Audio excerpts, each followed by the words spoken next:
Selamat sore semua. Dapat petunjuknya tentang pencucian otak ataupun doktrin. Tanpa kita sadari, terkadang kita itu terpengaruh oleh ucapan orang. Kita terpengaruh ucapan orang itu kalau hal yang positif nggak apa-apa, tapi terkadang itu untuk hal-hal yang nggak baik. Terkadang ucapan itu punya kekuatan sendiri seperti hipnotis yang bisa tanpa kita sadari, di bawah alam sadar kita itu terpengaruh. Banyak sekali kita lihat kejadian-kejadian yang di luar akal sehat. Karena apa? Karena orang itu terpengaruh oleh ucapan, seperti pengerusakan kuburan-kuburan dari agama non-Islam. Biasanya apa?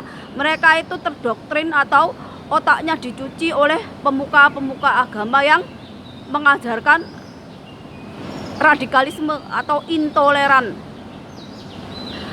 Sering kejadian juga rumah-rumah yang non-Islam juga dibakar, ataupun banyak sekali kejadian-kejadian yang bikin rusuh antara beda agama. Karena apa? Karena doktrin, karena otak kita dicuci. Jadi ketika kita itu nyari ilmu ataupun belajar ilmu agama, kita itu harus menggunakan akal sehat. Jangan sampai kita itu termakan mentah-mentah, ataupun kita itu malah didoktrin, ataupun kita malah terhipnotis dengan ucapannya. Bukannya kita jadi orang yang benar, malah kita jadi orang yang rusak. Kalau kalian tahu kenapa aku itu nggak bisa didoktrin, ataupun nggak bisa dihasut, ataupun nggak bisa dicuci otak sama orang lain, karena aku belajar mengenal Tuhan itu pakai hati nurani, dari pengalaman hidup. Jadi namanya waktu itu kan berjalan dari detik ke detik, dari waktu ke waktu. Jadi menyesuaikan dari masa yang aku jalani. Jadi ketika agama itu udah nggak relevan, berarti aku cocokkan dengan akal sehat, pakai hati nurani. Itu nggak mengenal rasa kemanusiaan. Itu kenapa banyak sekali kita jumpai pesantren-pesantren yang malah jadi pusatnya sodomi, pelecehan seksual. Karena apa? Karena mereka hanya hafalan. Hafalan itu hanya nyangkut di otak, itu pun kalau nyangkut, kalau enggak ya udah. Tapi nggak bisa untuk mengendalikan nafsu, nggak bisa untuk mengendalikan kejelekan yang ada di dalam diri kita. Makanya banyak sekali sekarang ini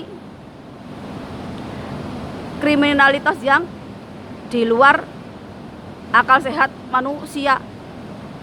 Ternyata agama sebanyak itu tuh nggak mampu untuk bikin kita menjadi lebih baik lagi.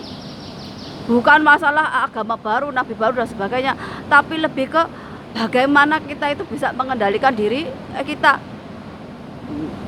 Jadi ketika kita belajar mentah-mentah nih, ya kita udah dicuci otak kita, didoktrin, apalagi sampai bertahun-tahun, berpuluh-puluh tahun. Jadi kalau kita belajar nih, kita dibilang orang Jawa itu musyrik, syirik, kafir, ataupun kasta rendah, ataupun derajatnya nggak sama seperti orang Arab. Yo kita akan percaya itu sampai nanti kalau kita itu nggak belajar lagi bahwa itu hanya penipuan. Ini yang terjadi di sekitar kita. Makanya banyak sekali yang otaknya dicuci, dihasut juga gampang.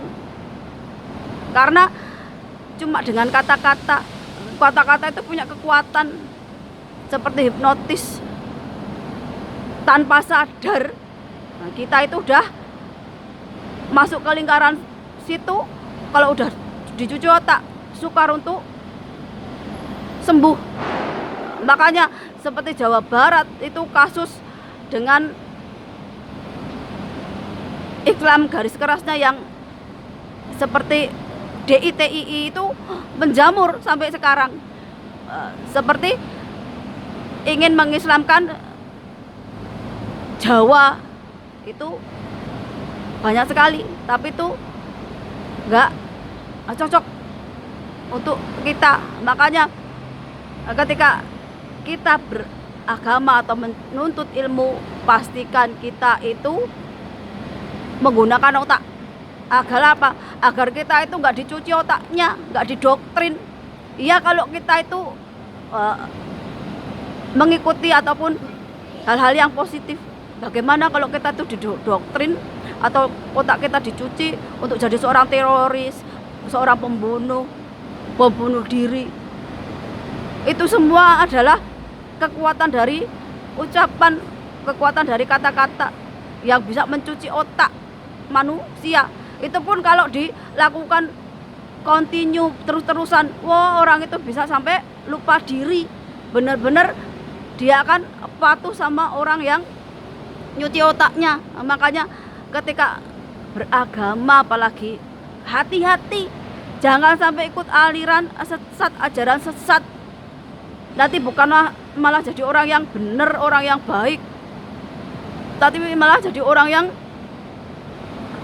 melakukan hal-hal yang bertentangan dengan sosial, bertentangan dengan hukum.